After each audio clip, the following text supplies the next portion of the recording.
Ayun guys, good morning. Meron tayong bagong pasyente. Isang standard na ceiling fan. Ayan guys. Nag-stack up siya. At sigurado natuyuan siya ng langis. Nanikit na yung bushing sa shafting. Kaya kailangan mabuksan para malinis. At sinaksa ko siya. Meron pa naman siyang response. Meron pang ugong. Umuugong pa. Ibig sabihin buo pa yung thermal fuse niya. Kaya meron pa siyang power. May pumasok pang power doon sa motor. Pero ayun niya na umikot. Talagang matigas. Ayan guys, oh. Kahit konti, wala talaga. So, standby guys. Bubuksan natin. Ayan.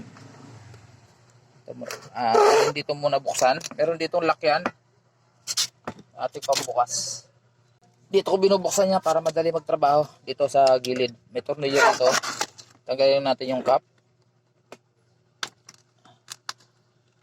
Ayan. Tigas. Yun. Yun. Kabila pa. Sa kabila. Yun. Dito yung pagtanggal para madali. Kasi pag dito, ito matigas to guys. Matigas tanggalin tong dalawang tornilyo ito. Dito lang malambot. So, natin. Yun, malambot guys, oh. Yan. Wala.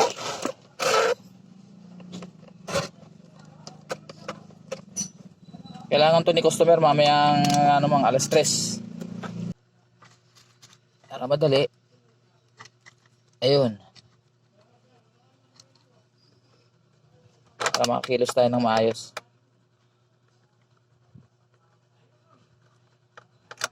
Yan. Tanggalin yan. Ayun. Tanggal. Yan dito yan. Yan. Tapos, hindi maluwag tayong magagawa. Ayun guys. Yan siya na. At maluwag yung aking dahan. Aking shop. Actually, wala akong working table. Ayan. Pero dito ang pagbukas niyan.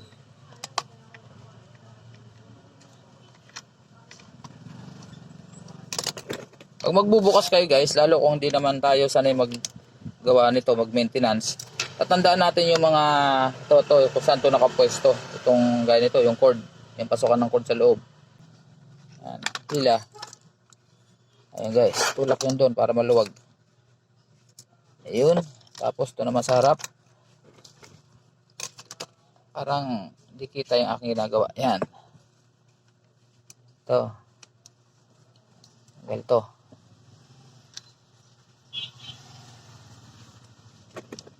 Buti umuugong pa. Mahirap kasi pag yung wala ng power. Dagdag trabaho kasi yung thermal fuse. Magpapalit pa tayo ng thermal fuse. Pero ito naman okay pa siya. Ayun, mga ipapansin nyo guys, ito. Itong mga nadurog na to. Ayan. Ito po yung yung spacer. Spacer parang pan na nagpapalamig doon sa, nakakabit to sa shafting.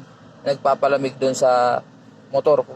Kaya ito, wala, nadurog na sa sobrang init. Ayan o, lutong na o. Ayan o, dudurog na. Ayan. Pag nadurog na to, wala nang nakakatulong ng nagpapalamig dun sa motor. Kaya lalong umiinit siya. So, papalitan din natin yan guys. Hindi pwedeng wala yan. Malaking bagay yan eh. Yung iba, hindi na raw kailangan. Spacer lang daw yan. Hindi po. Kaya nga may blade yan eh. Dahil ang purpose nun para makahigop ng hangin. Makapagpalamig dun sa motor.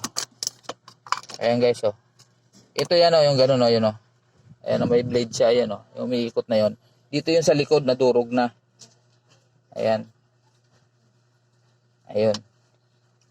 So, baklas. Ito. Ayun, malambot. Ayan.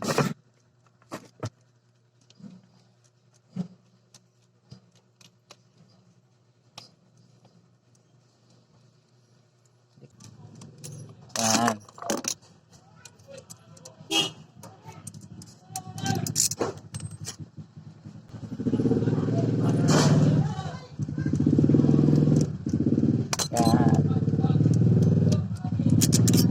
Tapos, natanggal na to guys. Yan. Tanggal na to. Yan. Yun.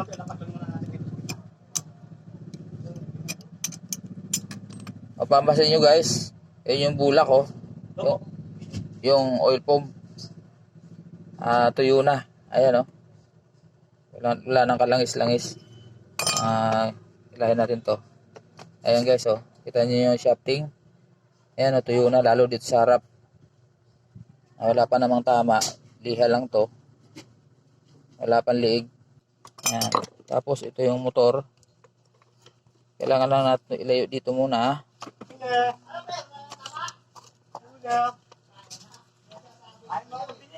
Ayan o. Ayan, tuyo na rin yung langis. Ayan kabila, ayan o. Ayan, lalagyan natin ng langis yan.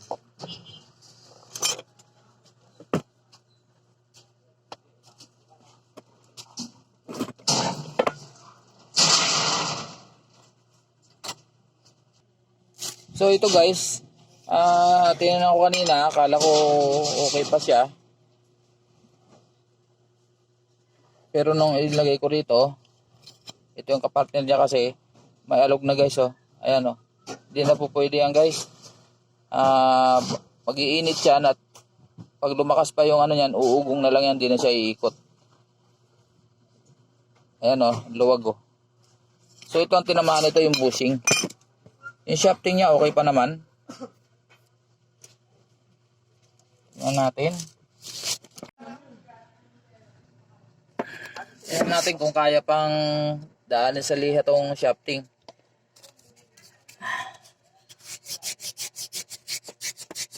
$1,000 na liha yung ginamit ko, yung grit niya.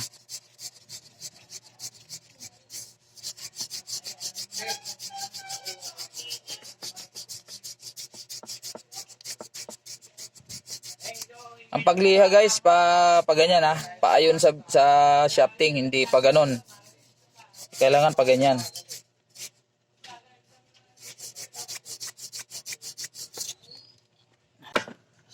Bushing.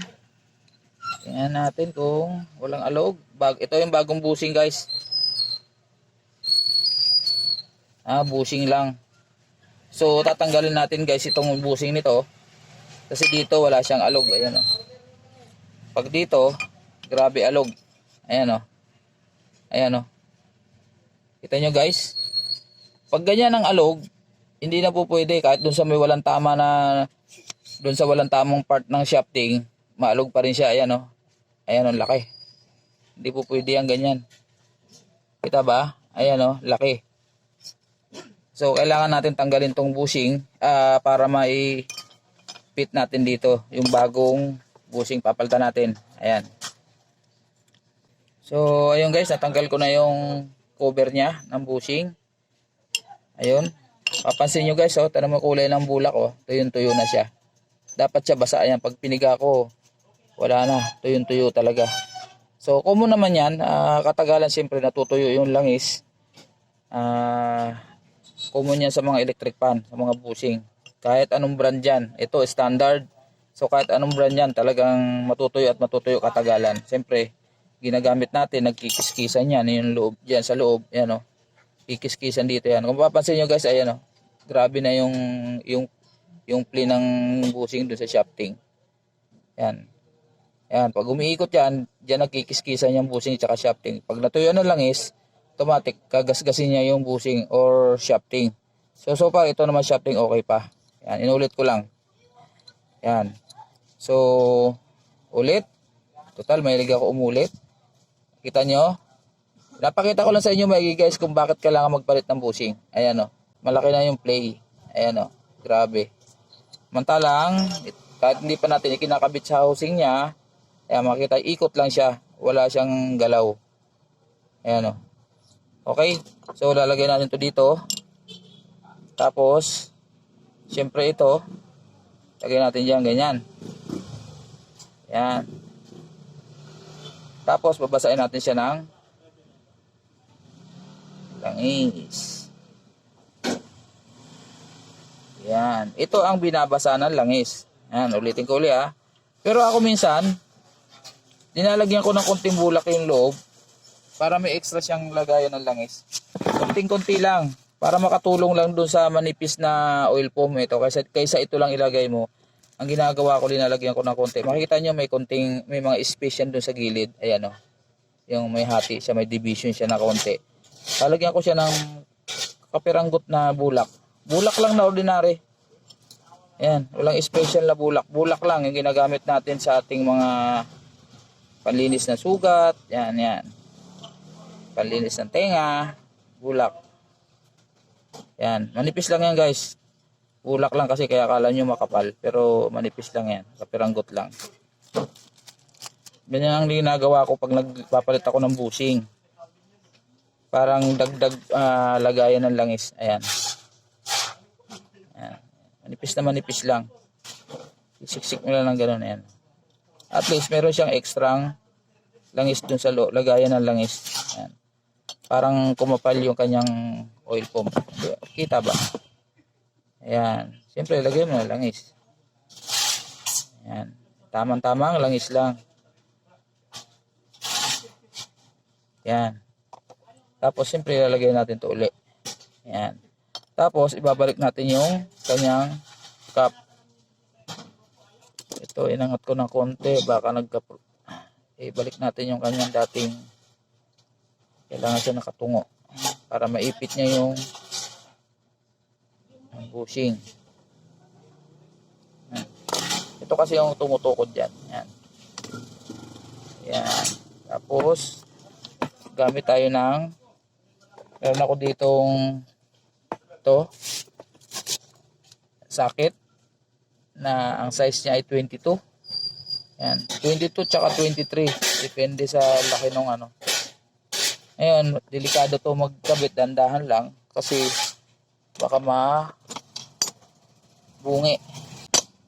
Ayun guys, okay na yan. Yan.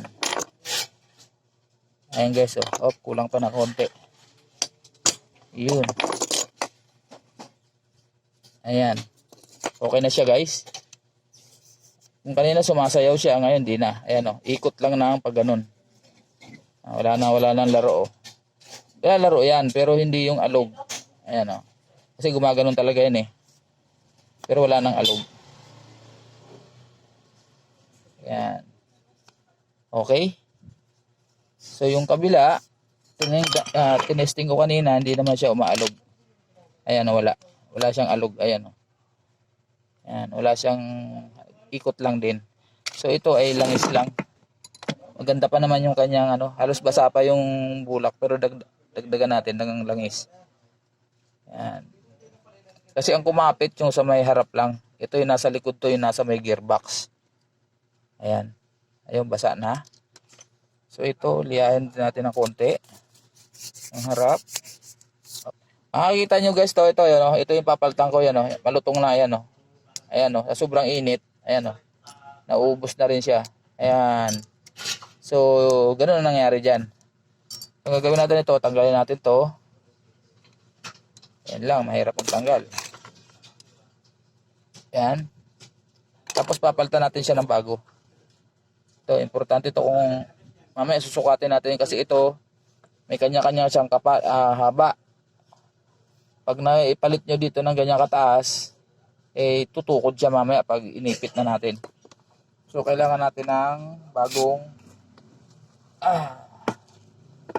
sakto galing ako ng Maynila guys.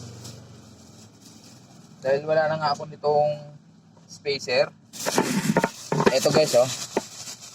Yan, binibili sa Maynila to. Yan, importante to. Ang tawag nila dito spacer lang. Pero anong trabaho nito? Itong blade na yan. May trabaho yan. Hindi yan spacer lang. Kaya kung tawagin ko to spacer blade. Yan. So may tinanggal ako kayo na spacer washer. Lalagay ko to rito. Ayan na siya. Yan. Meron na siyang spacer blade. Tingnan natin kung lalapat na siya. Pasok na natin tong yung kanyang tour guys oh.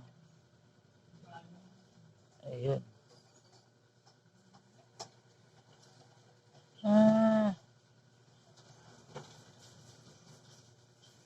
Ayan guys, oh, nagawa na rin pala to guys, oh. Kung mapapansin nyo, andito yung thermal fuse pero putol na. Tapos ito, ginawa nung dating gumawa nito ay pinag-short na lang yung, imbis na thermal fuse ilagay, linagyan niya na lang alambre para magkaroon ng power itong motor. Ito kasi power to itong puti na to. Line 1. Line 1 kung tawagin yan. Galing sa saksakan natin. Tapos papunta sa motor itong tuldok na yan. Yung hinang na yan. Papunta sa motor yan. Yan. So, ang ginawa niya, kasi dahil putok na itong thermal fuse, bypass niya na lang. Rekta kung tawagin. Papalitan natin yan guys. May ginapansin ko. Kasi akala ko, kasi nakaganyan siya oh. Akala ko nakakabit. Yung pala, nakapako to. May matulis na, na wire. Yung pala, naka-jumper. Ayan guys oh. Jumper. Line 1 sa kuryente, saksakan, papunta dun sa motor, papasok para magka-power. So ito ginawa niya, linagyan niya na, inikutan niya ng wire. Naulit ko lang guys para So ito tatanggalin natin to guys. Papalitan natin ng thermal fuse yan. Hindi ko pinapractice yung ganyan rekta. Kasi may ginalang yung may-ari. Nung umina na ikot at umugong na, dinala kagad dito. Hindi na pinilit. Ang iba kasi papatakan ng langis dito sa shafting at pag pumasok ng konti dito yung sa bushing, dito yung kanina yung pinalitan natin, ay iikot siya syempre dahil dumulas na uli. Pero pag uminit uli yan, renekta kasi nang gumawa. Pag uminit uli yan at hindi na napansin ng customer ng may-ari yung nahuminto na pala, ang tendency is mag-iinit yung coil, yung motor, yung rewind. Pag nawala na ng resistance to, kasi sa sobrang init, mawawala ng resistance yung winding. Mawawala na ng power, wala na, sira na, palit ka na ng motor. Samantalang kung may thermal fuse, magbabasted itong fuse na to, mawawala ng power, wala nang papasok doon sa motor. Galing dito sa line 1 or common. 'Di ba? So sa ginawa niya, renekta niya, ano ba naman yung thermal fuse kung palitan niya kaagad ng thermal fuse yan kaysa yung irerekta mo. May ginalang at naagapan ng may-ari kaya save pa yung motor. So kanina, sinaksak ko umugong pa, ibig sabihin buo pa yung winding. Pero malalaman natin mamaya kung malakas pa ba, maganda pa yung resistance niya pag tinesting na natin. Okay guys, so lalagyan natin ng thermal fuse. Ito yung aking working table. Ang ganda ng working table ko to. So ito guys, tatanggalin ko to syempre. Ito yung thermal fuse na original pa. Mapapansin nyo yung tali niya, ayan original pa oh. So ingat lang dito kasi baka may matamaan tayong wire. Yan. Ito minsan ang dahilan kung bakit ayaw nila magbaklas nito kasi masailan din guys eh. Baka may maputol kang wire, imbis na buo pa yung motor, sira. So kailangan maingat din tayo. Ayan, dahan-dahan. Titingnan maigi kung ano yung mga tatamaan ng. Tapos ito, iangat natin to. Kailangan matanggal to para maibalik. Ayun. Ayan na guys, ayan oh. Yan. Hilahin na lang natin, wag na natin putulin yung tali kasi baka mahagip yung wire. So hilahin na lang dito. Yan. Yan, okay lang yan. Tapos dito natin ikakabit yung thermal fuse mamaya.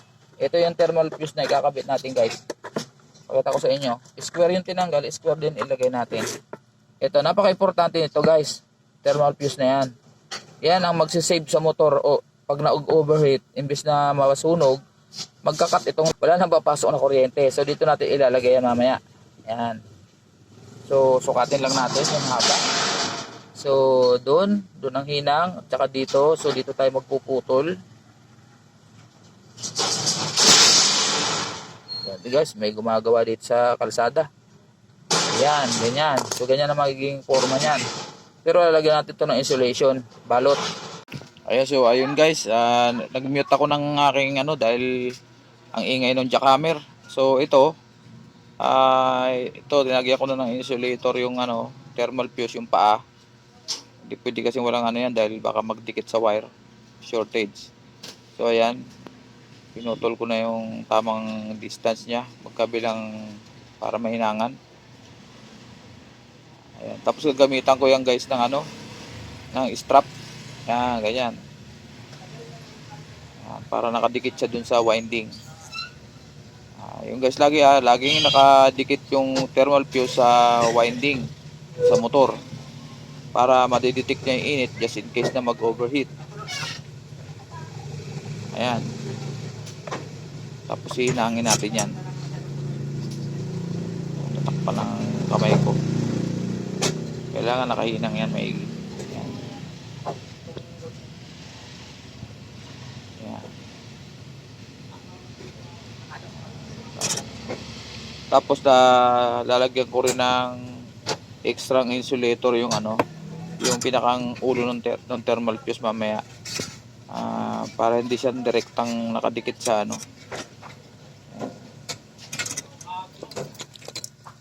Siyempre tester uli kung hindi pumutok ang fuse. Ayun. Tumunog guys yung ating tester. Ibig sabihin okay siya. Ayan. Kasi minsan pag nasobran sa init, pumuputok ulit ito. So ito naman, gagawin ko rito. Dadagdagan ko ng konting insulator yung pinakang thermal fuse para hindi masyado mapersa sa init. So konti lang. So, yan, lagyan natin ng konting insulator. Yan guys, para hindi masyado sa init. Puputok pa rin siya pag na-reach niya yung temperature na sobra. Yan siya na-strap. Ayan. Tama na yan. Ano lang, suporta lang naman yan. Ayan. Ayun. Tapos kagaya ng dati, yung pag-testing natin bago natin ibalik, kailangan sure natin na buo yung gagana siya. Ito siya guys, oh.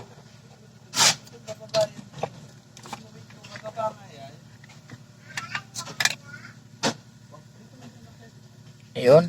Yung dati kong ginagawa guys, saksak ko muna to. Tapos lagyan natin na screw. Kung may magnet siya, kung nag-magnetize siya, ay buo siya. Ayun. Nakita nyo guys, ayun o, ayan o. Ayan. Sabihin, okay ya. Okay yung motor niya. Pag mahina na magnet, hindi na siya ganyan, hindi na ganyan kalakas, mahina na rin yung resistance niya. Pero ang pag-testing talaga niyan, gamit tayo ng tester. Yung resistance niya kung tama. Pero ito, dito pa lang malalaman natin na good siya. Ayan o. Okay. So, tanggalin natin. Tapos, ibalik na natin siya dun sa kanyang housing. So, ilalayo na natin to para maluwag. Ayun, may customer. Sandali lang. So, guys, assemble na natin. Yan. Dapat to na itali. Tali na din to guys dito. Para hindi nahihila. Strap uli. Kahit isa lang. Kaysa wala. Yan. Walang strap eh. Yan. Yan. Tapos yun. Yun.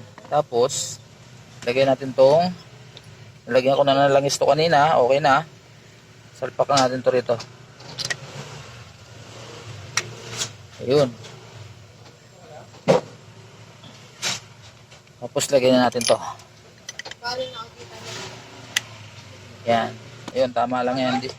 Tama yung clearance lang, ganyan. Tama lang yan. Kasi pag hinigpitan pa natin mamaya yan. Ito. Yun. Dalawa lang muna para matesting natin kung iikot siya.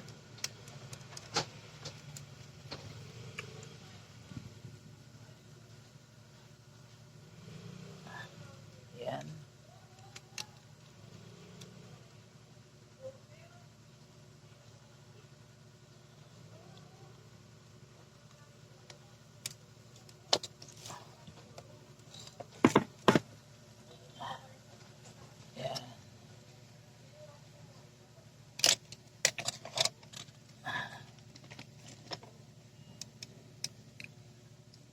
Yan.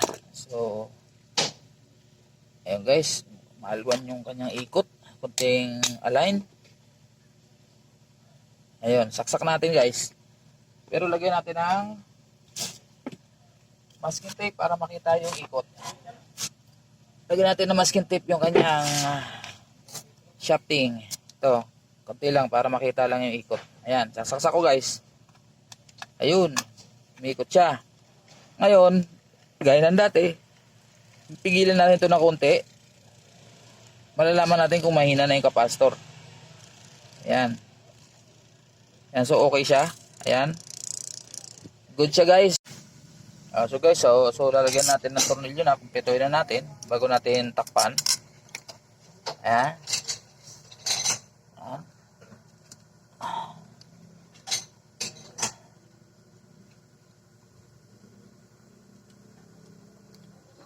Ayan.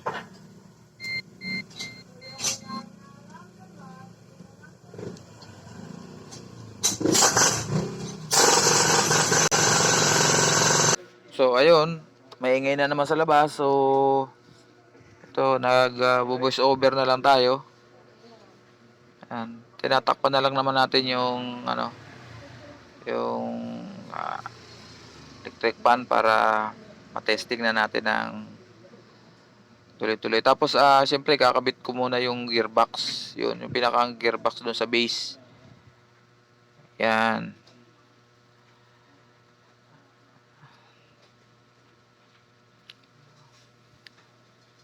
Medyo mas mahirap siya ikabit kumpara sa ordinary electric fan.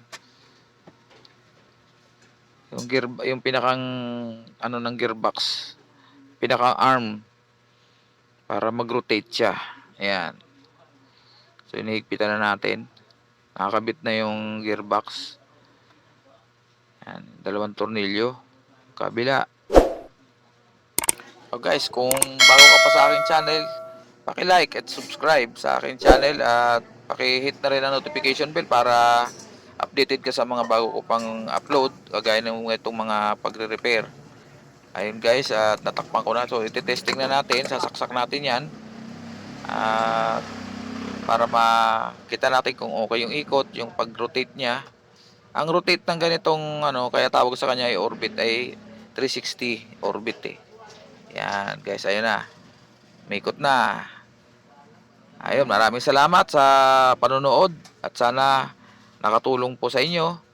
At God bless po sa ating lahat. Matsuki TV po. Maraming salamat.